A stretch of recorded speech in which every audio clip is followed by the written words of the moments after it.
আসসালামু আলাইকুম রহমতুল্লাহি ওয়া বারাকাতুহু। আলহামদুলিল্লাহি ওয়াহদা ওয়াসসালাতু ওয়াসসালামু আলা মান লা নাবিয়্যা বা'দা। প্রিয় দর্শক, শুরু হলো আপনাদের প্রিয় অনুষ্ঠান প্যানভিশন টেলিভিশনের ইসলামী প্রশ্নোত্তরমূলক লাইভ অনুষ্ঠান মাওলানা সৈফুল্লাহ ফাউন্ডেশন নিবেদিত ইসলামী জ্ঞান জিজ্ঞাসা। আপনাদের সঙ্গে আছি আমি সৈয়দ আল জাবের। আপনাদের জিজ্ঞাসিত প্রশ্নের উত্তর দেওয়ার জন্য আমাদের সঙ্গে আছেন বিশিষ্ট আলমদ্বীন শাইখ ডক্টর শাফিউদ্দিন মাদানী হাফিজাহুল্লাহ। আসসালামু আলাইকুম ওয়া রাহমাতুল্লাহ। ওয়ালাইকুম আসসালাম ওয়া রাহমাতুল্লাহ। শাইখ কেমন আছেন? আলহামদুলিল্লাহ, আপনারা কেমন আছেন? আলহামদুলিল্লাহ, আমরা ভালো আছি। আপনাকে স্বাগত জানাচ্ছি আমাদের আজকের এই ইসলামী জ্ঞান জিজ্ঞাসা অনুষ্ঠানে। জাযাকুমুল্লাহু খাইরান। শাইখ, আমরা আজকে একটা টপিকে আলোচনা শুরু করতে চাই। রবিউল আউয়াল মাস চলছে, আমরা রাসূল সাল্লাল্লাহু আলাইহি ওয়াসাল্লামের জীবন থেকে একটা তথ্য একটু আমরা জানতে চাই। সেটা হলো যে রাসূল সাল্লাল্লাহু আলাইহি ওয়াসাল্লামের ঘুম এবং রাতের আমল এ সম্পর্কে আমরা কোরআন সুন্নাহর আলোকে তথ্য জানতে চাচ্ছি। বিসমিল্লাহি ওয়াসসালাতু ওয়াসসালামু আলা রাসূলিল্লাহ। কোরআনে কারিমে অনেকগুলো আয়াতে ঘুম এবং রাসূল সাল্লাল্লাহু আলাইহি সাল্লামের রাতের আমল সম্পর্কে বর্ণিত হয়েছে। এর মধ্যে যে আয়াতগুলোতে আল্লাহ রাসূলের তাহাজ্জুদের সালাতের কথা এসেছে, কিয়ামুল লাইলের কথা এসেছে, দুইটা সালাতকে সেখানে আল্লাহ রাব্বুল আলামিন তুলে ধরেছেন। কিয়ামুল লাইলের ব্যাপারে অসংখ্য কোরআনের আয়াত রয়েছে, আর তাহাজ্জুদ সুনির্দিষ্ট করে একটা সালাতের কথা উল্লেখ রয়েছে। সূরা আল মুজাম্মিল যদি আমরা তেলাওয়াত করি, সেখানে রাসূলুল্লাহ সাল্লাল্লাহু আলাইহি সাল্লামের ঘুম এবং কিয়ামুল লাইল দুইটা আলোচনাই পাশাপাশি এসেছে। এই জন্য আল্লাহ রাব্বুল আলামিন বলতেছেন কুমিল লাইলা ইল্লা কালিলা, মানে রাতে আপনি দাঁড়িয়ে থাকুন, কিয়ামুল লাইল সালাত আদায় করুন এবং আমল করুন। কিয়ামুল লাইল আমরা একটু ব্যাখ্যায় যাব পরে। কিয়ামুল লাইল করুন ইল্লা কালিলা, অল্প সময় বাদ দিয়ে। এরপরে আল্লাহ রাব্বুল আলামিন আয়াতের একটু সামনে এগিয়ে বলছে নিসফাহু আও ইনকুস মিনহু কালিলা, আধা রাত পর্যন্ত আপনি দাঁড়িয়ে কিয়ামুল লাইল করুন অথবা তার থেকে একটু কমায় করুন। এরপরে শেষের দিকে গিয়ে সূরা বলছেন সুলুসা, নিসফাহু ওয়া সুলুসাহু ওয়া তাইফাতুম মিনাল্লাযিনা মাআক। নিসফাহু ওয়া সুলুসাহু, সুলুস মানে এক তৃতীয়াংশ, অর্ধেক রাত অথবা এক তৃতীয়াংশ। এই সূরাতে বাকি টাইম তো কুম যেহেতু বলেছেন, কুম হয় যখন মানুষ রিল্যাক্সে থাকে, ঘুমে থাকে, বিশ্রামে থাকে, তখন তাকে কুম বলে সম্বোধন করা হয়। তো রাসূলুল্লাহ রাতের সময় যেহেতু বিশ্রামী থাকার কথা, ঘুমিয়ে থাকার কথা, এই জন্য আল্লাহ রাব্বুল আলামিন আল্লাহ রাসূল সাল্লাল্লাহু আলাইহি সাল্লামকে কুম বলে আপনি দাঁড়িয়ে যান, দণ্ডায়মান হন, দায়িত্ব পালনে মনোনিবেশ করুন। এরপরে আমরা ওমিনাল লাইলি ফাতাহাজ্জাদ বিহি নাফিলাতাল লাক আসা ইন ইয়াবআসাকা রাব্বুকা মাকামান মাহমুদা, রাতে তাহাজ্জুদের সালাত আদায় করুন, ফাতাহাজ্জাদ বিহি নাফিলাতান, যেটা আপনার ফরজ নামাজের অতিরিক্ত হিসাবে সেটা আল্লাহ রাব্বুল আলামিনের কাছে গণ্য হবে। তাতাজাফা জুনুবুহুম আনিল মাদাজি'i ইয়াদউনা রাব্বাহুম খাউফান ওয়া তামা। এই আয়াত থেকে বোঝা যায় যে ঘুম, বিছানা ছেড়ে উঠে সালাত আদায় করা। তাতাজাফা জুনুবুহুম আনিল মাদাজি', মাদাজি বলা হয় বিছানা, যার যার বিশ্রামের জায়গা। তো বিছানা ছেড়ে উঠে ইয়াদউনা রাব্বাহুম খাউফান ওয়া তামা, আশা এবং ভয় নিয়ে আল্লাহকে ডাকা। কানু কলিলাম মিনাল লাইলি মা ইয়াহজাউন, এগুলো সাহাবাদের গুণ বৈশিষ্ট্যেরই আলোচনা হচ্ছে, যে তারা এমন আল্লাহ প্রেমিক বা আল্লাহকে ভালোবাসে যে রাতের বেলা সামান্য সময় তারা তাদের শয্যায় যায়, শয্যা গ্রহণ করে। এই আয়াতগুলো থেকে রাতের আমল অনেকগুলোই আমরা, মৌলিক আমলগুলো আমরা পেয়ে যাচ্ছি। এর বিস্তারিত আমল পাইতে গেলে আমরা রাত শব্দটাকে আগে নিয়ে আমরা একটু ব্যাখ্যা করতে চাই। রাত শব্দ শুরু হয় আরবিতে সালাতুল মাগরিব থেকে নিয়ে। যেমন আমরা রোজাদাররা যখন ইফতার করে, কোরআনে কারিমে সুম্মা আতিম্মুস সিয়ামা ইলাল লাইল, রাত পর্যন্ত রোজাকে পূর্ণ করুন। এর মানে সূর্য অস্ত যাওয়া পর্যন্ত হলো দিন, সূর্য অস্ত নিশ্চিত রাত শুরু হয়। আবার রাত দুইটা শেষ হয়, একটা হলো সূর্য উদিত হলে, আর সিয়ামের জন্য রাত শুরু হয় সুবে সাদেক থেকে নিয়ে। তাহলে এই যে বাদাল মাগরিব থেকে ফজরের সালাতের আগ পর্যন্ত যেই লম্বা সময়টা রয়েছে, এটা পুরাটাই রাত।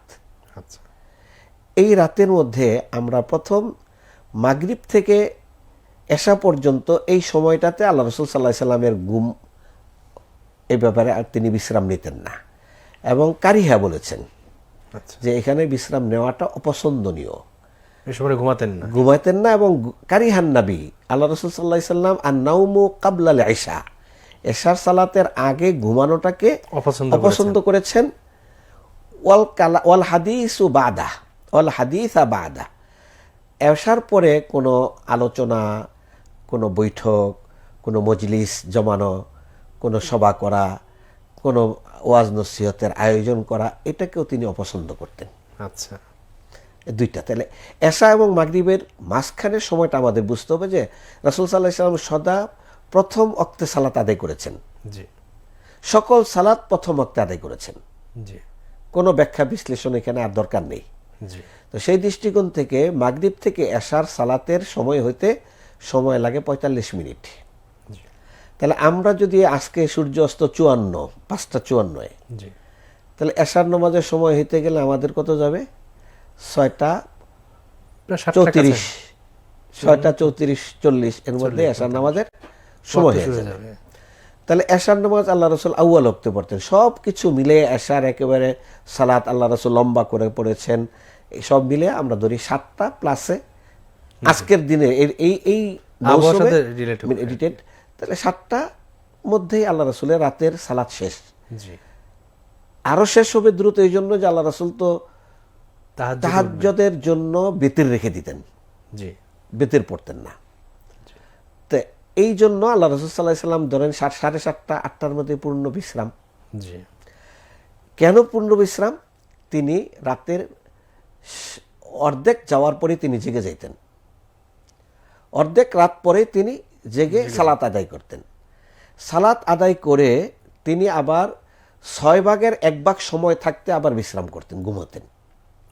মানে এই যে লম্বা সময় সালাত আদায়ের কারণে যে একটা শরীরে ক্লান্তি চলে আসলো, ফজরের সালাতের চেয়েও তো আরো লম্বা টাইম কিয়ামুল লাইলের টাইম, সেটা প্রায় 2.5 ঘন্টা, 3 ঘন্টা, 2 ঘন্টা আল্লাহ রসুলের এরকম লম্বা করে সালাত আদায় করেছেন। জি, তো এই জন্য তিনি ফজরের সালাতের আগ পর্যন্ত বিশ্রাম নিয়েছেন। জি, এই বিশ্রাম নেয়ার পরে তিনি ফজরের সালাত আদায় করে আর তিনি বিশ্রাম নিতেন না। নিতেন আবার কখন? দুপুরে কাইলুলা, মানে এশা, মানে জোহরের সালাতের আগে, আচ্ছা, জোহরের আগে কাইলুলা। জি, দিনের ঘুমকে কাইলুলা বলা হয়। আচ্ছা, হ্যাঁ, দিনের ঘুম। তাহলে আল্লাহ রসুল সাল্লাল্লাহু আলাইহি ওয়াসাল্লামের রুটিনের মতো 3টা ঘুম ছিল। একটা হলো এশার সাথে সাথে, আরেকটা হলো তাহাজ্জুদের পরে ফজরের মাঝখানে, এটা সামান্য সময়ের একটু বিশ্রাম, ধরেন আধা ঘন্টা, 1 ঘন্টা, 1/6 বলা হয়েছে। তাহলে ধরেন রাত যদি 6 ঘন্টা রাত হয়, তাহলে 1 ঘন্টা। হ্যাঁ, এরপরে আল্লাহ রসুল সাল্লাল্লাহু আলাইহি ওয়াসাল্লাম দিনের বেলা ঘুমোতেন, এটা 1-1.5 ঘন্টা ধরেন বা 2 ঘন্টায় ধরেন, দুপুরের দিকে ঘুমাতেন। কারণ কেউ যদি ফজরে তার ডিউটি শুরু করে, তাহলে তার বিশ্রাম নেওয়ার কথা 10টা, 11টা, 11:30টার দিকেই। আল্লাহ রসুল সাল্লাল্লাহু আলাইহি ওয়াসাল্লাম তো ফজরের পর থেকেই কাজ শুরু করেছেন এবং বলে দিয়েছেন যে, হ্যাঁ, আল্লাহুম্মা বারিক উম্মতি ফি বুকুরিহা, আল্লাহ আমার উম্মতের সকালকে বরকতমণ্ডিত করে দেন। তাহলে যেখানে নবী দোয়া করছেন, সেখানে তো নিজে এই টাইমটা অলস কাটাতে পারেন না, তিনি এই টাইমটা কাজের মধ্যে তিনি এবং সাহাবারা সবাই, কেউ পাওয়া যায় না যে ফজরের পরে তার ঘুমিয়েছেন। এইটা হলো সংক্ষিপ্ত। এবার আমরা 2টা বিষয় নিয়ে আলোচনা করি। একটা হলো তাহাজ্জুদ এবং কিয়ামুল লাইল, 2টার মধ্যে একটা পার্থক্য। আরেকটা হলো রাসূল সাল্লাল্লাহু আলাইহি ওয়াসাল্লাম ঘরে গিয়ে সারা রাত কি আমলগুলো করেছেন, এই 2টা বিষয় আমরা একটু কথা বলতে চাই। তাহাজ্জুদ আর কিয়ামুল লাইল 2টার মধ্যে পার্থক্য আছে। তাহাজ্জুদ হলো সুনির্দিষ্ট নামাজের নাম, যেটা 2 ঘুমের মাঝখানে আদায় করা হয়। আচ্ছা, ঘুম থেকে উঠে আদায় করতে হয়। হ্যাঁ, ঘুম থেকে উঠে আদায় করতে হয়। এটার নাম হলো তাহাজ্জুদ।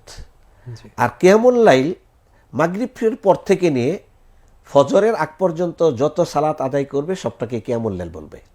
এটা সালাতের দিক থেকে, সেটা ঘুমের সাথে সম্পৃক্ত না, সেটা ঘুমের সাথে সম্পৃক্ত না। তাহাজ্জুদ কিয়ামুল লাইলেরই অংশ। তাহাজ্জুদ কিয়ামুল লাইলের অংশ। তাহাজ্জুদ হলো বিশেষ নামাজ। আর তাহাজ্জুদ নামাজ ছাড়াও, কিয়ামুল লাইল নামাজ ছাড়াও অন্য অন্য তাসবিহ, তাহলিল, জিকির, আজকার, দোয়া যা আছে, এগুলো সবকে কিয়ামুল লাইল বলে। কিয়াম মানে হলো জাগ্রত থাকা। জাগ্রত হওয়া। তো জাগ্রত থাকে কেউ কোরআন তেলাওয়াত করতে পারে, তাসবিহ আল্লাযীনা করতে পারে। ইয়াযকুরুনাল্লাহা কিয়ামান ওয়া কুউদান ওয়া আলা জুনুবিহিম।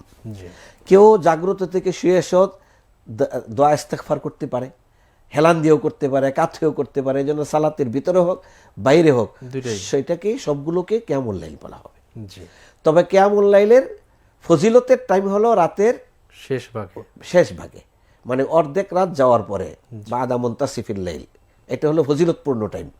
কিন্তু কেউ যদি এশার পরেও কিয়ামুল লাইল করে, 4 রাকাত 6 রাকাত নামাজ পড়ে, এটাকেও কিয়ামুল লাইলের অন্তর্ভুক্ত করা হবে। এবার আসুন আমরা আল্লাহ রাসূল সাল্লাল্লাহু আলাইহি সাল্লামের এই আমলকে প্রত্যক্ষ করেছেন এমন একজন সাহাবীর রেফারেন্সে আমরা কিছু উদাহরণ এখান থেকে নিই। জি আব্দুল্লাহ বিন আব্বাস রাদিয়াল্লাহু আনহুমা জি 8 বছরে ফাতে মক্কার সময় ইসলাম গ্রহণ করলেন। জি তখন তার বয়স 8 বছর। তার খালা মাইমুনা রাদিয়াল্লাহু তাআলা আনহা ছিলেন আল্লাহ রাসূলের স্ত্রী, আমাদের মা। জি তো খালার বাগিনা তাদের মধ্যে পর্দার বিধান নেই, মাহরাম আপন খালা। জি। আপন খালা। আল্লাহ রাসূল সাল্লাল্লাহু আলাইহি সাল্লামের ঘরের আমল দেখার জন্য আব্দুল্লাহ বিন আব্বাসের এক সময় নিজের কৌতূহল জাগলো যে আল্লাহ রাসূল ঘরের ভিতরে কি আমল করে এটা আমি দেখতে চাই। জি তখন খালার বাড়িতে মেহমান হইলেন, কিন্তু খালার ঘরটা ছিল খুবই সংকীর্ণ, ছোট, 2 জন মানুষই কষ্ট হয়ে যেত। শোয়। তখন মেহমান আসলে তো আর ছোট বাচ্চা, 8 বছর 9 বছরের বাচ্চা তো খুব আদরের হয়। জি আব্দুল্লাহ বিন আব্বাস রাদিয়াল্লাহু তাআলা আনহু মেহমান হলেন। আল্লাহ রাসূল ঘরে গিয়ে দেখলেন যে আব্দুল্লাহ বিন আব্বাস ঘরে আসছে মেহমান হিসেবে। জি তখন সেই অবস্থায় তিনি যেহেতু এই ইচ্ছায় গেলেন যে রাসূল সাল্লাল্লাহু আলাইহি সাল্লামের আমলগুলো দেখবেন, তাহলে তিনি ঘুমের চিন্তাটা মাথায় আনেন না যে আল্লাহ রাসূল কি কি কাজ করছেন এটা আগে দেখি। জি আল্লাহ রাসূল ঘরে বাসায় ঢুকলেন, ঢুকে তিনি 4 রাকাত সালাত আদায় করলেন। 4 রাকাত সালাত আদায় করে এরপরে ঘুমোতে গেলেন। আচ্ছা। এই 4 রাকাত সালাত কেমন লাইল, জি এটা উম্মার জন্য আল্লাহ রাসূল একটা সহজ পথ খুলে দিলেন যে জানিয়ে দিলেন। যারা ভোর রাত্রে উঠতে অভ্যস্ত না বা উঠতে পারি না আমরা এশার পরে কিয়ামুল লাইল 4 রাকাত পরে করে নিতে পারি। জি এটা কিয়ামুল লাইল। জি আমরা যে রমাদানে যে সালাত আদায় করি সেটা কিয়ামুল লাইল, অর্থাৎ যে তারাবি যেটা বলি কিয়ামুল লাইল। জি তাহলে তিনি 4 রাকাত সালাত আদায় করলেন, আদায় করে আল্লাহ রাসূল শুতে গেলেন, ঘুমিয়ে গেলেন। জি ঘুম থেকে উঠলেন একেবারে আল্লাহ রাসূলের কাটা ধরা টাইম, রাতের 50% অতিথি হওয়ার পরে তিনি জেগে গেলেন। জি আব্দুল্লাহ বিন আব্বাস বলতেছেন যে আমিও ঘুম থেকে জেগে গেলাম, কিন্তু আমি চুপ করে শুয়ে আছে যে আল্লাহ রাসূল কি করতেছেন। তখন তার এত আলোর ব্যবস্থা নেই যে কে জেগে আছে কে ঘুমিয়ে আছে এগুলো বুঝার। জি তো আল্লাহ রাসূল ঘুম থেকে উঠে প্রথমে দোয়া পড়লেন, আলহামদুলিল্লাহিল্লাযী আহইয়ানা বা'দা মা আমাতানা ওয়া ইলাইহিন নুশুর। এরপর তিনি একটা দোয়া পড়লেন, লা ইলাহা ইল্লাল্লাহু ওয়াহদাহু লা শারীকা লাহু লাহুল মুলকু ওয়া লাহুল হামদু ওয়া আলা কুল্লি শাইইন কাদির।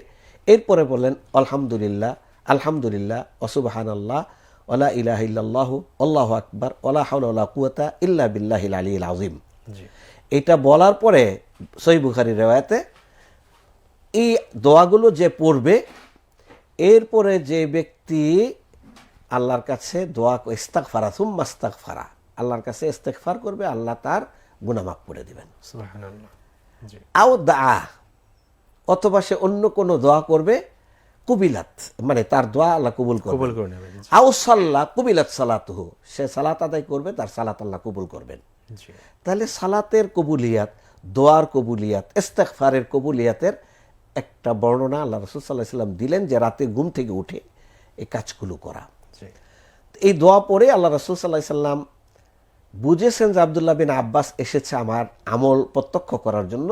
জি তখন আমাকে ডাকলেন না যে এই ছেলে তুমি উঠো, না ডেকে শুধু বললেন আইনাল গোলাম, বাচ্চাটা কোথায়? সে আসলো আমাকে দেখার জন্য, সে কোথায়? আমি জাগ না শুনতেছি, কিন্তু আমি দেখতেছি রাসূল সাল্লাল্লাহু আলাইহি ওয়াসাল্লাম কি করছেন। ছোট্ট খুপরির মতো ঘর, অন্ধকার, এত কিছু তো সেখানে অনুভব করার সুযোগ নেই। তা এর মধ্যে আল্লাহ রাসূল ওইখানে একটা পাত্রের মধ্যে পানি ছিল, ওটা দিয়ে ওযু করলেন, ওযু করে সালাতে দাঁড়াইলেন।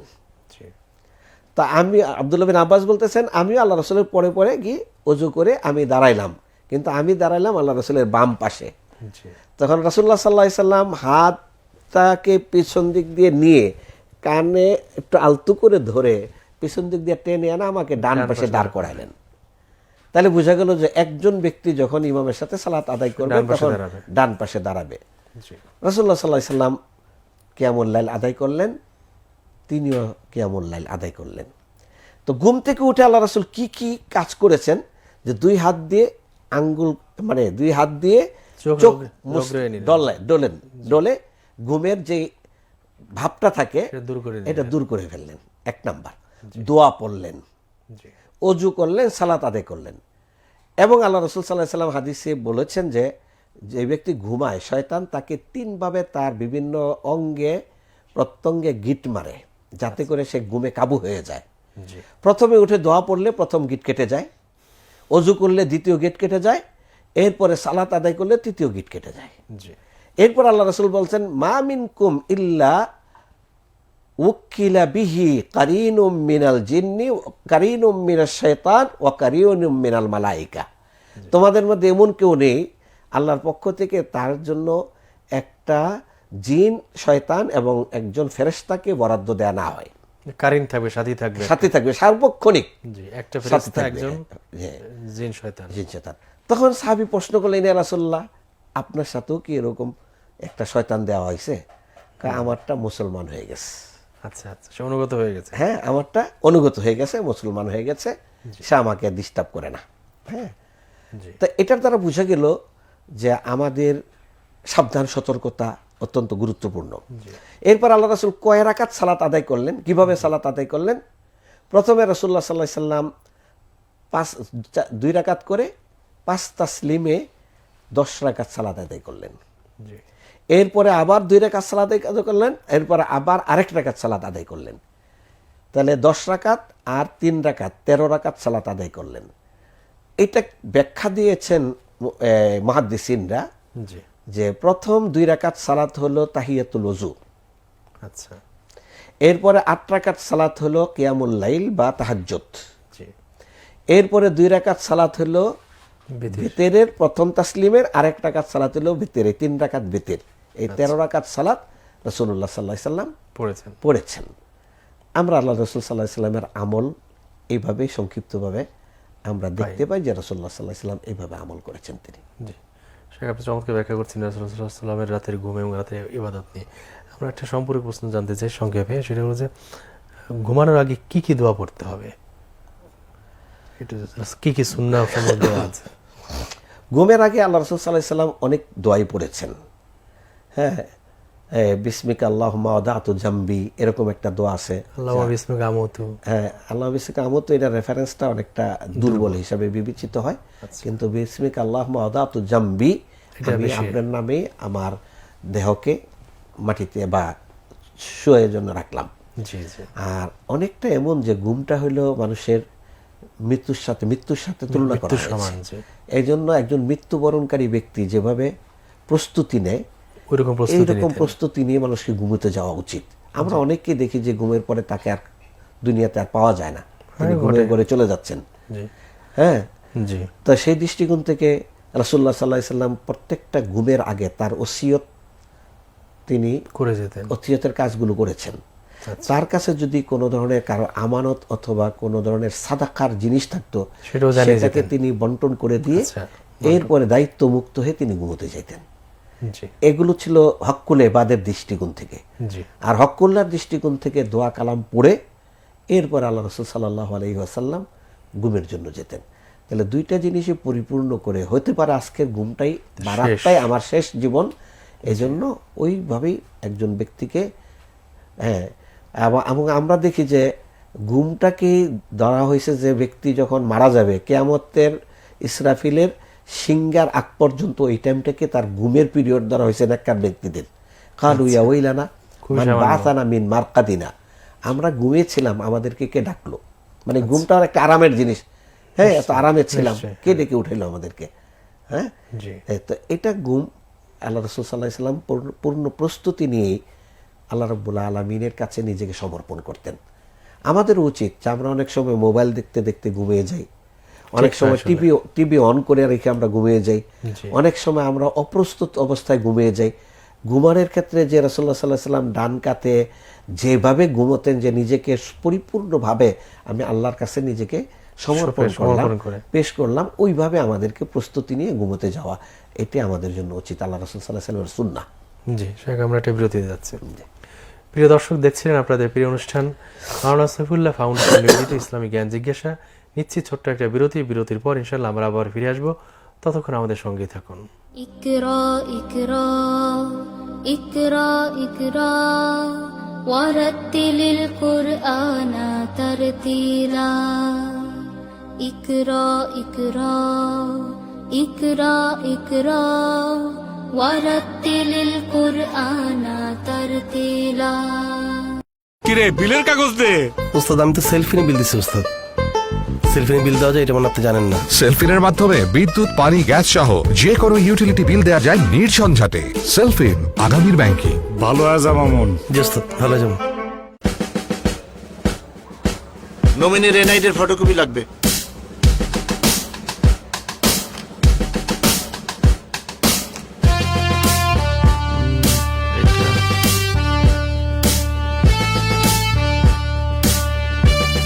ছবিটা কোন শতাব্দীতে তুলছেন? অ্যাকাউন্ট খুলতে এরকম বিড়ম্বনা আর নয়। সেলফিন অ্যাপে দেশ বিদেশের যে কোনো জায়গা থেকে অ্যাকাউন্ট খুলতে পারবেন কোনো ঝামেলা ছাড়াই। সেলফিন, আগামীর ব্যাংকিং।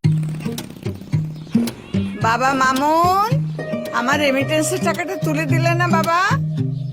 রেমিটেন্সের টাকা তুলতে ওরা লাগবে কেন? খালাম্মা, আমি আপনার মোবাইলে সেলফিন ইনস্টল করে দিতেছি। তারপর আপনি আপনার গোপন পিন নাম্বার দিয়া আপনার রেমিটেন্সের টাকা আপনি নিজে জমা করতে পারবেন, কাউরে লাগবে না। কষ্ট করে ব্যাংকে না গিয়ে ঘরে বসে রেমিটেন্সের টাকা অ্যাকাউন্টে জমা করে ফেলুন সেলফিনের মাধ্যমে। সেলফিন, আগামীর ব্যাংকিং। আল্লাহ তোমারে বাঁচায় রাখুক বাবা। এই রেমিটেন্সের টাকা তুলতে গিয়ে প্রত্যেক মাসে মামুনরা আমার 500 টাকা বকশিস দেওয়া লাগে। মামুন, ভালো আজা। জি উস্তাদ, উচিত। ইকরা ইকরা ইকরা ইকরা ওয়ারাত্তিলিল কুরআনা তারতিলা। ইকরা ইকরা ইকরা ইকরা ওয়ারাত্তিলিল কুরআনা তারতিলা। আসসালামু আলাইকুম প্রিয় দর্শক, বিরতির পর আমরা আবার ফিরে এসেছি আপনাদের প্রিয় অনুষ্ঠান প্যানভিশন টেলিভিশনের ইসলামী প্রশ্নোত্তরমূলক লাইভ অনুষ্ঠান মাওলানা সৈফুল্লাহ ফাউন্ডেশন নিবেদিত ইসলামী জ্ঞান জিজ্ঞাসায়। সেখানে আমরা বিরতির ফিরে এসেছি। আমাদের এক ভাই দুজন ফেসবুকে দুটো প্রশ্ন করেছেন, একটু লম্বা প্রশ্ন, আমার প্রশ্ন একটু পড়ছি। কোনো সন্তানের নাম যদি মোহাম্মদ ও মারিয়াম রাখা হয়, তাহলে কিয়ামতের দিন যখন মোহাম্মদ সাল্লাহ সাল্লাম ও মারিয়াম আলাইহাসাল্লামের নাম ঘোষণা করা হবে, তো ওই নামের যত মানুষ আছে সকলেই দাঁড়িয়ে যাবে, তখন আল্লাহ তাআলা ওই নামের উসিলায় সকলকে মাফ করে দিবেন। এই তথ্যটা কুরআন হাদিস দ্বারা সমর্থিত কিনা? কোনো অবস্থাতেই না। জি। প্রথমত যে ব্যক্তিকে ডাকবেন শুধু মোহাম্মদ বলেই তো ডাকবেন না, মোহাম্মদুর রাসূলুল্লাহ বলে ডাকবেন। তখন একজনই আসবে। রাসূল তো আর অসংখ্য মোহাম্মদ না, একজনই। সেক্ষেত্রে আমরা সবসময় আইডেন্টিফিকেশনের জন্য নামের সাথে বাবার নাম, দাদার নাম, অনেক কিছু নামগুলোকে আমরা সেখানে যুক্ত করি। সেই নামের আলোকে আসবে নাম, এক। 2 নম্বর হলো এই নাজাতের জন্য ঈমান এবং আমলে সালেহ, নামের সাদৃশ্যের সাথে কোনো সম্পর্ক নাই। কোরআনে সব জায়গায় আসছে ইন্নাল্লাযীনা আমানু ওয়া আমিলুস সালিহাত, যারা ঈমান আনলো, আমলে সালেহ করলো, তাদের জন্য নাজাত, তাদের জন্য জান্নাত, তাদের জন্য পুরস্কার। তাহলে নাজাতের জন্য অপরিহার্য হলো ঈমান, আর পুরস্কারের জন্য আল্লাহর কাছে অপরিহার্য হলো আমল। ঈমান এবং আমল এই দুইটাই মানদণ্ড। এর বাইরে কারো নামের উসিলা মাফ করে দেওয়া, তাহলে তো ব্যক্তি মোহাম্মদ নাম রেখে আর দুনিয়ার যত অপকর্ম আছে সব সংগঠিত করবে, যে নাম তো মোহাম্মদ আছেই।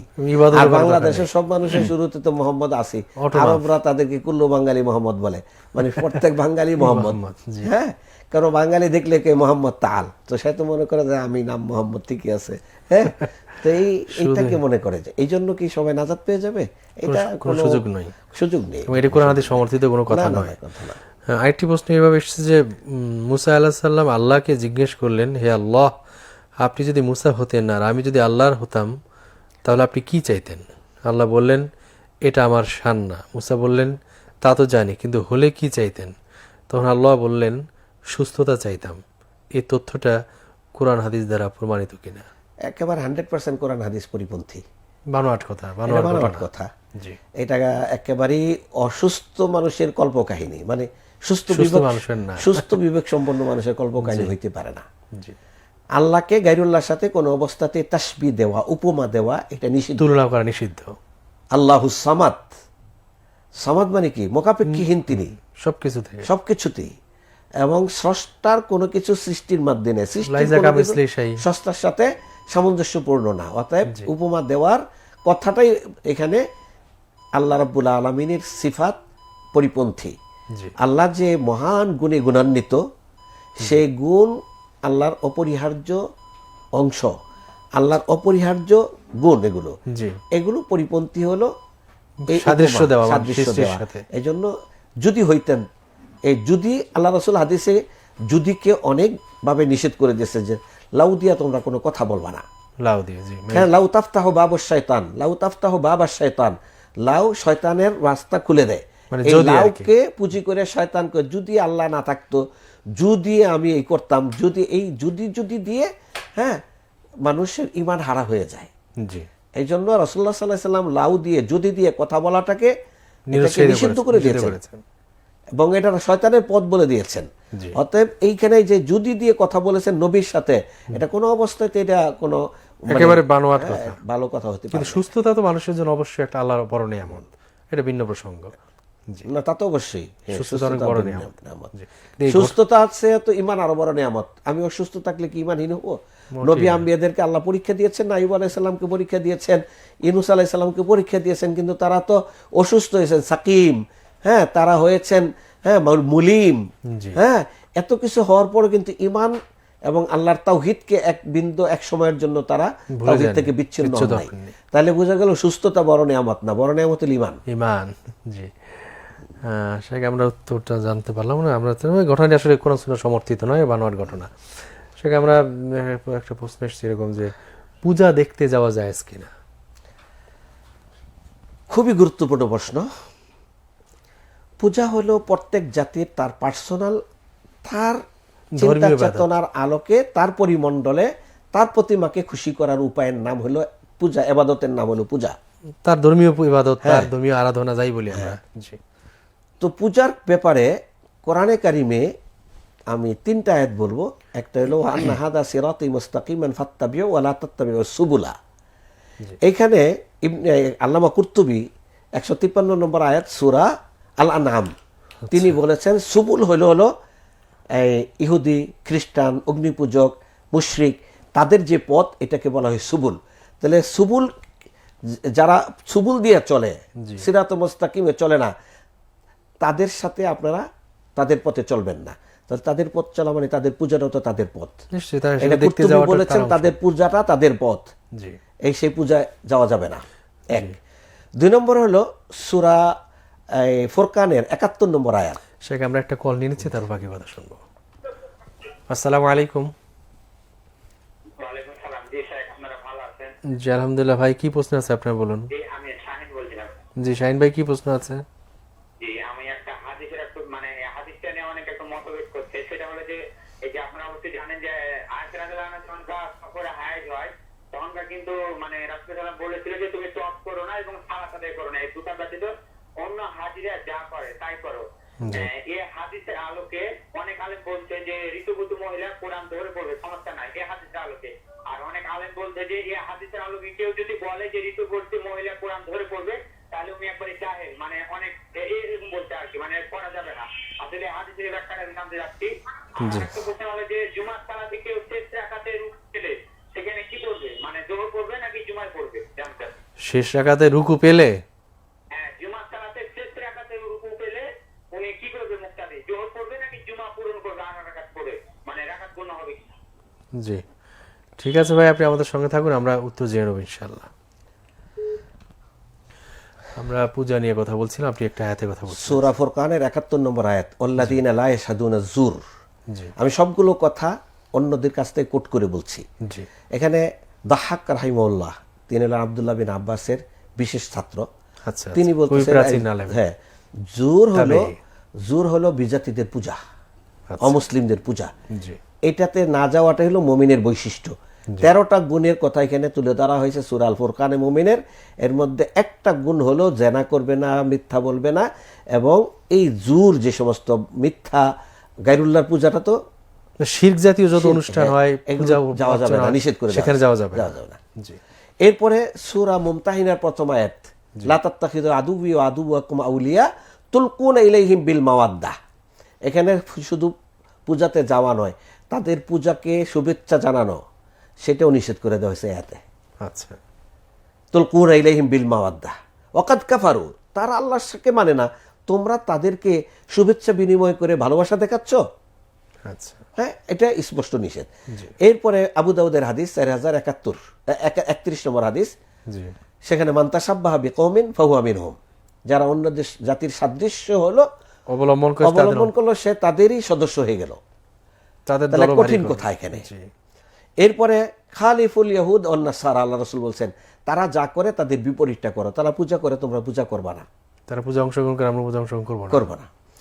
এরপরে তাকিয়ে দেখেন ওমর রাদিয়াল্লাহু তাআলা আনহু বলতেছেন, না সাহাবায়ে কেরামদের ইজমা আছে যে মদিনায় অসংখ্য পৌত্তলিক ছিল, অসংখ্য ইহুদি ছিল, খ্রিস্টান ছিল, তাদের কোনো পর্বণে, পূজায়, উৎসবে সাহাবাদের কেউ কোনোদিন অংশগ্রহণ করেন নাই।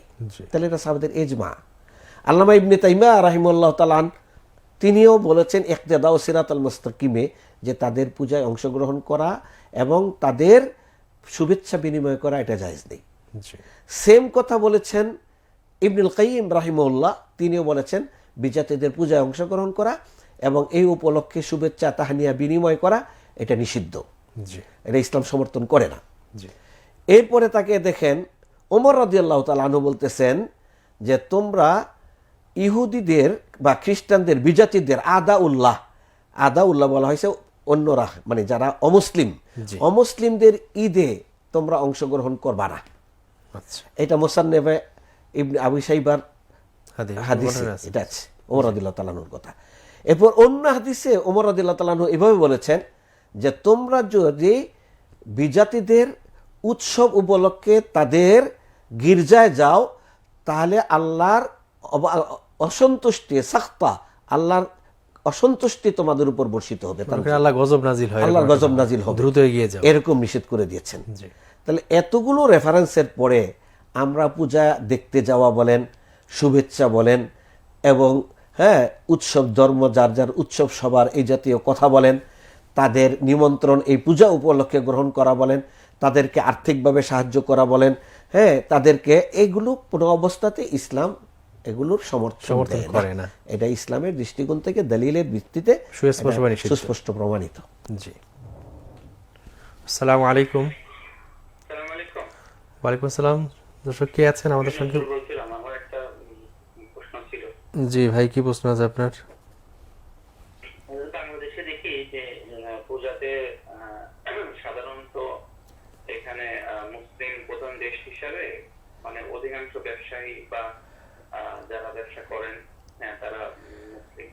সেক্ষেত্রে পূজা যেখানে হয় মানে বিশেষ করে জেলা শহরগুলোতে দেখা যায় যে ওইখানে একটা মেলার মতো হয় বা আশপাশ দিয়ে অনেক লোকের গ্যাদারিং হয়, বা ওখানে বিভিন্ন ধরনের খাবার আইটেম থেকে শুরু করে অনেক ধরনের অনেক দোকানপাট বসে। এটা মুসলমান যারা তারাই আর কি দোকানপাট গুলো ম্যাক্সিমাম বসান। আবার অনেক মুসলমান এসে কেনাকাটা করে। আমার প্রশ্ন হচ্ছে যে এই ধরনের মানে ওই টাইমে ওই ধরনের ব্যবসা করা যাবে কিনা, এটা একটা বিষয়। আর ওই সময়ে জিলাপি বা শাক বাসতা যেগুলো এগুলো মুসলমানরা কিনে খাইলে কোনো সমস্যা হবে কিনা? ঠিক আছে ভাই, আপনি আমাদের সঙ্গে আমরা সাইকেল উত্তর জেনে নিচ্ছি ইনশাআল্লাহ। উনি জানতে চাচ্ছেন যে পূজা মণ্ডপের আশেপাশে যে মেলাটা হয় সেখানে মুসলমানরাও দোকান নিয়ে বসে, সেখানে যে খাবার বিক্রি হয় সেগুলো কেনা বা এই ব্যবসা মুসলমানরা সেখানে গিয়ে করতে পারে কিনা? যেহেতু পূজাটা একটা ধর্মীয় উৎসব, জি, আর এই ধর্মীয় বিষয়গুলো ইসলাম খুব সতর্কতার দৃষ্টিতে বিচার করেছেন। জি, সেই ক্ষেত্রে লাকুম দিনুকুম ওয়ালিয়া দিন, তাদের আমল তারা তাদের পরিমণ্ডলে করবে, আমরা আমাদের আমল আমাদের পরিমণ্ডলে করব। জি, এই বিষয়টা ইসলাম এখানে স্পষ্ট করে দিয়েছে। জি, এই স্পষ্ট করে দেওয়ার পরে আমরা কিন্তু এটার উপর নিজেদের চিন্তা চেতনায় কোনো কিছু যোগ করার আমরা সুযোগ দেখি না। জি। আমরা নিজেদের চিন্তা চেতনাতে এগুলোতে নিজেদের পক্ষ থেকে যোগ করার কোনো সুযোগ আমরা দেখি না। ইতিপূর্বে প্রশ্নোত্তরে যেই আমরা নাস অথবা কোটেশনগুলো আমরা রেফারেন্সগুলো আয়াত হাদিসে দিয়েছিলাম, দিলাম, জি, জি। রেফারেন্সগুলো ওগুলো কিন্তু একই কথার এখানে আমাদের প্রতিফলিত প্রযোজ্য হয়। বলে আমরা মনে করি। এই প্রশ্নের উত্তরও আমরা ওই দলিলগুলোকে বিবেচনার আমরা যুক্তিযুক্ত মনে করি, কারণ এটা সেম বিষয় হলো এটা। এটা পূজাকে আসলে মানে উৎসাহিত করা হয়। হ্যাঁ, এরপরে দেখেন যে রাসূলুল্লাহ সাল্লাল্লাহু আলাইহি সাল্লাম মদিনায় গিয়ে দেখলেন ইহুদিরা 2 দিন তাদের পূজা করে, মানে তাদের ধর্মীয় উৎসব পালন অনুষ্ঠান, করে। উৎসব পালন করে। সেখানে কিন্তু বলেন না আল্লাহ রাসূল সাল্লাল্লাহু আলাইহি সাল্লাম যে তাদের ধর্মীয় উৎসব উপলক্ষে তাদের মেলা টালা তোমরা যেতে পারো। বড় পুরোটা বরং উল্টে উল্টা দিয়েছেন। বললেন যে ইন্নাল্লাহা কাদ আবদালা লাকুমা বিহিমা খায়রাম মিনহুমা, আল্লাহ এর চেয়ে আরো ভালো 2টা দিন তোমাদেরকে গিফট করেছেন, এই 2টাতে তোমরা, ওদের 2টাতে তোমরা যাবা না। জি। ইব্রাহিম আলাইহিসসালাম মেলায় যাওয়ার জন্য সবাই রওনা হয়েছে। ইব্রাহিম আলাইহিসসালাম যেহেতু যারা নবী হবেন তারা কিন্তু শিরক এবং শিরকের স্থানগুলো নবুয়তের আগেও পরিহার করেন, নবুয়তের পরেও করেন। ইব্রাহিম আলাইহিসসালাম তখনও নবী না, তখন তিনি বলতেছেন ইন্নী সাকিম, আমি মানসিকভাবে ভারাক্রান্ত। জি। আর তারা মনে করেছে, আর এটা তাদেরকে বিশ্বাসযোগ্য করানোর জন্য তিনি তারকার দিকে তাকিয়েছেন। মানে তখনকার যুগে কেউ অসুস্থতা তার তারকার উপর নির্ভর করে গণক বিদ্যার খুব প্রচলন ছিল। ফানাযারা নাযরাতান ফিন নুজুম ফাকালা ইন্নী সাকিম। তখন সবাই মনে করলো আসলে ইব্রাহিম অসুস্থ। আসলে তিনি অসুস্থ, শারীরিক অসুস্থ না হলেও মানসিকভাবে তিনি জাতি এইভাবে 100% মানুষ শিরকের পূজায় তারা মেলায় তারা যাচ্ছে আল্লাহকে ছেড়ে দিয়ে। তো একজন নবী হবেন ব্যক্তির ভিতরে আল্লাহ অনেক আগে দিয়ে দিয়েছেন। এটার থেকে আমরা বুঝতে পারছি যে ইব্রাহিম আলাইহিস সালাম কিন্তু সেখানে যান নাই, নবী হন নাই, ওহী আসে নাই, তারপরেও তার নিজস্ব সুস্থ চিন্তায় তিনি ওই প্রোগ্রামটা অ্যাভয়েড করেছেন, কৌশলে তিনি এটাকে পরিহার করেছেন। তাহলে আমাদের উচিত হলো ইমানকে প্রাধান্য দিয়ে অমুসলিমদের নিরাপত্তা দেওয়া, অমুসলিমদের নাগরিক ফ্যাসিলিটি দেওয়া, অমুসলিমদেরকে সাহায্য সহযোগিতা করা, অমুসলিমদেরকে সুন্দরভাবে তাদের পূজা তাদের পরিমণ্ডলে করতে দেয়া, এগুলো সবই তাদের অধিকার। এক্ষেত্রে তারাও বলে না তাদের ধর্ম আমাদের মানতে হবে, আমরাও বলি না আমাদের ধর্ম তাদের মানতে হবে। অতএব এক্ষেত্রে যেহেতু আমরা উভয় যার যার ধর্মের ক্ষেত্রে আমরা নিজস্ব চিন্তা লালন করি, তা এই পূজাটা হলো ধর্মীয় একটা বিষয়। এই ধর্মীয় বিষয়টার মধ্যে জাতি তার নিজস্ব চিন্তাই লালন করবে, অন্য জাতি তার মধ্যে অংশগ্রহণ করবে না। বিশেষ করে আমরা মুসলমানরা অংশগ্রহণ করব না, এটা আমাদের শরিয়া, আমাদের আকীদা, আমাদের নবী, আমাদের কোরআন এটি আমাদেরকে শিক্ষা দেয়, গাইডলাইন করে। ব্যবসায় কোনো পয়সা নিয়ে সেই জায়গায় যাবে না, এটি আমরা পরামর্শ দিচ্ছি আর কি। আমাদের শাহীন নামেক ভাই 2টো প্রশ্ন করেছেন যে উনি একটা হাদিস উল্লেখ করেছেন, আয়েশা রাদিয়াল্লাহু তাআলা হজে গিয়ে তিনি পিরিয়ডে আক্রান্ত হয়েছিলেন, তখন রাসূল সাল্লাল্লাহু আলাইহি ওয়াসাল্লাম বললেন তুমি তাওয়াফ এবং জিয়ারত বাকিগুলো করতে বলেছেন। এখন এটাকে রেফারেন্স দিয়ে কেউ কেউ বলছেন যে হায়েজ অবস্থায় কোরআন ধরে পড়া যাবে, আবার কেউ বলছেন পড়া যাবে না, এটা সমাধান কি আসলে জানতে চেয়েছেন। প্রথমত হায়েজ অবস্থায় আল্লাহ রাসূল সাল্লাল্লাহু আলাইহি সাল্লাম 2টা জিনিস না করেছেন, একটা হলো সালাত আদায় করা আর হলো তাওয়াফ করা, মানে মসজিদে প্রবেশ করা। তাওয়াফ কেন নিষিদ্ধ? ওটা মসজিদে ঢুকতে হয়। আচ্ছা, তাহলে মসজিদে প্রবেশ করা আর একটা হলো সালাত আদায় করা, এই 2টা জিনিস অকাট্যভাবে নিষিদ্ধ। এর বাহিরে কোরআন তেলাওয়াত, জিকির আজকার বৈধ 100%। আমরা আমাদের মেয়েদেরকে, মহিলাদেরকে যেমন লাইলাতুল কদর হইলেও পর্যন্ত আমরা মনে করি যে তারা রিল্যাক্স আছে, কোনো দোয়া কালাম পড়তে পারবে না, এটা ঠিক নয়। সব জিকির করতে পারবে। হ্যাঁ, এখন হলো শুধু কোরআনটাকে স্পর্শ করা এবং পড়া। কোরআন পড়ার ব্যাপারেও বাধা নেই, কারো শোনার ব্যাপারে বাধা নেই, পড়ার ব্যাপারে তালিমের জন্য দায়িত্বের কারণে পড়ার ব্যাপারেও নিষেধ নেই। কেউ কোরআনের প্রতিষ্ঠানে লেখাপড়া করে তার সবক শোনাইতে হবে, পাঠ করতে হবে, কোরআনের ইয়াদ ধরে রাখতে হবে, এক্ষেত্রেও কারো বাধা নাই। এখন কোরআনটা ধরে পড়বে নাকি না ধরে পড়বে, এই জায়গায় এসে 2টা মত, একদল বলছেন ধরবে না, আর একদল বলছেন আসলে কোরআন এরকম আমাদের মতো ছিল না। হ্যাঁ, জি ছিল না, যে হাতে গ্লাভস পরে অথবা হাত মোজা পরে কোরআনে ধরবেন, এটা সতর্কতা। আমরা কোরআনের ক্ষেত্রে সর্বোচ্চ সম্মানী সম্মানের ব্যাপার আছে, সম্মানের ব্যাপারটা আছে, যেহেতু বলেছেন আল্লাহ রাব্বুল আলামিন লা ইয়ামাসসুহু ইল্লাল মুতাহহারুন, সেই ক্ষেত্রে আমরা সরাসরি হাত দিয়ে ওই মুক্ত হাত দিয়ে স্পর্শ করব না, মুখস্থ পড়া যেতে হ্যাঁ পারে। মুখস্থ পড়া যেতে পারে। ওই যে বিভিন্ন কারণ বললাম যে যারা হাফিজ, যারা কোরআনের শিক্ষিকা, যারা কোরআন নিজেরা শিক্ষা লাভ কোরআন করতেছে, সবসময় না পড়লে ভুলে যাওয়ার আশঙ্কা হ্যাঁ থাকে। ভুলে যাওয়ার আশঙ্কা একটা আছে। দীর্ঘ সময় তো থাকে, 7 দিন 10 দিন, একজন একরকম হয়, সেজন্য পড়া যেতে পারে, মুখস্থ পড়া যেতে পারে। মুখস্থ পড়া যেতে পারে অথবা গ্লাভস সহ দৌড়ে পড়া যেতে পারে। যে তাফসীর তো পড়তেই পারবে জি, তাহলে। তাফসীর পড়তে পারবে। জি, আমরা একটা জানতে চাই যে শেষ জুমার সালাতে শেষ রুকু পায়, দ্বিতীয় রাকাতে রুকু পায়, তখন তিনি কি জুমা পড়বেন নাকি জোহর আদায় করবেন? জুমার সালাত যতটুকু পাবে বাকিটুকু নিজে নিজে পড়ে নেবে, জুমার সালাতই হবে। তিনি তো যেহেতু রুকু পাচ্ছেন। ইমামের সাথে তো গিয়ে তিনি জোহরের সালাত পড়তেছেন না, না। জুমার সালাত পড়ছেন, জি, তিনি জুমার সালাতই পড়বেন। যেহেতু সে রুকুও পেয়েছে। হ্যাঁ, আবার রুকু পেয়েছেন, রাকাত তো একটা পেয়ে গেছেন। তাছাড়াও যদি জুমার সালাতের অংশগ্রহণ করতে পারে তাহলে তিনি বাকিরা জুমার সালাতে আদায় করবেন। আচ্ছা, জি। আমাদের এক ভাই জানতে চেয়েছিলেন যে জুমার দিনে কোন সময় বেশি দুরূদ পড়তে হয়? সারাদিনই দুরূদ পড়ার বিধান রয়েছে, সারাদিনই। জুমার দিনটাই দুরুদের জন্য সবচেয়ে ফজিলতের সময়। জি, বিশেষ করে আমরা আসর থেকে মাগরিব এই টাইমটাকে বেশি করে কাজে লাগাইতে পারি আমরা। জি, আর একেবারে সূর্য অস্ত যাওয়ার সময়টা দুরূদ পড়া, দোয়া করা, এটা খুব গুরুত্বপূর্ণ সময়। দোয়া খুব একটা সময়, সম্ভাব্য সময় মনে করা হয়।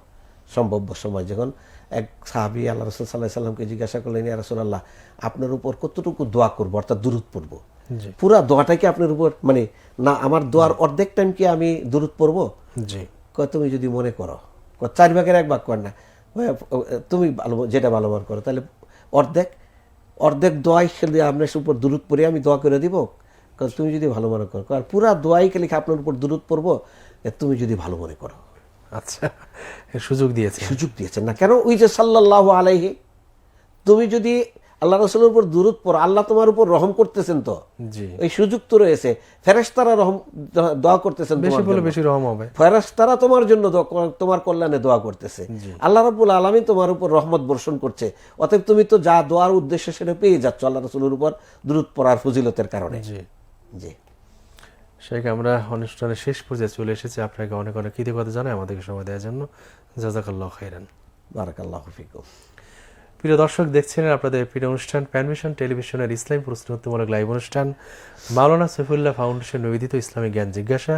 আমরা আজকের পর্ব এখানে শেষ করছি। আগামী পর্ব দেখবার আমন্ত্রণ জানিয়ে আসসালামু আলাইকুম ওয়া রাহমাতুল্লাহি ওয়া বারাকাতুহু। ওয়ালাইকুম আসসালাম।